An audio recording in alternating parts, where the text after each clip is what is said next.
आम बजट पर मध्य प्रदेश के मुख्यमंत्री ने भी प्रतिक्रिया दी। कहा कि इस बजट में गरीबों, युवाओं, किसानों और महिलाओं पर विशेष ध्यान दिया गया है। ये सुनिश्चित करने के लिए पर्याप्त प्रावधान किए गए हैं कि भारत एक वैश्विक मैन्युफैक्चरिंग हब बन सके।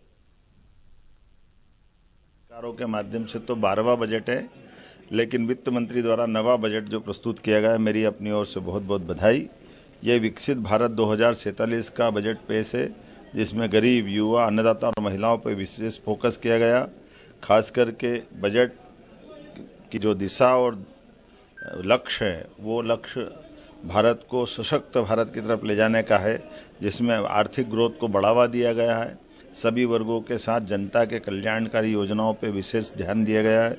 खासकर भारत को बायोफार्मा हब बनाने की दिशा में विनिर्माण क्षेत्रों के लिए रणनीतिक विकास की दृष्टि से पर्याप्त धनराशि का प्रबंधन किया गया है। क्लिनिकल ट्रायल स्थलों का विकास किया जाएगा, जिसमें 1000 ट्रायल स्तर बनेंगे।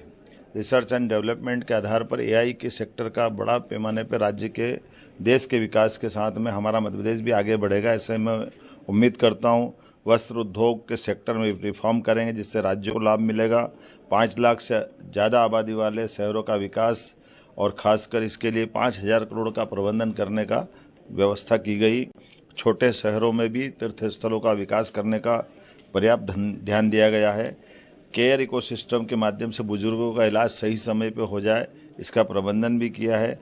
देश के प्रत्येक जिले में एक महिला छात्रावास बनाने का निर्माण, ये नारी सशक्तिकरण की दिशा में ठोस कदम है। भारत ग्लोबल मैन्युफैक्चरिंग का हब बने, इसके भी पर्याप्त प्रबंधन किए गए हैं। इससे कई वैश्विक देशों की चुनौतियों से निपटने में भी हमारी सरकार सक्षम होगी।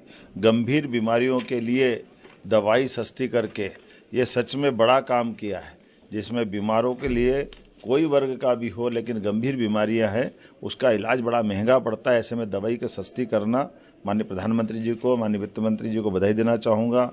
खास करके पर्यटन स्थलों पर हजारों गाइड रख करके रोजगार के नए मार्ग को ढूंढने का प्रयास किया गया है। आर्कियोलॉजी की दृष्टि से, पुरातत्व की दृष्टि से जो रिजर्व स्थान है, उनको भी टूरिज्म की दृष्टि से खोलने का जो निर्णय किया गया है, इससे हमारी प्राचीन विरासत को भी लोग जानने समझने के लिए अवसर लेंगे।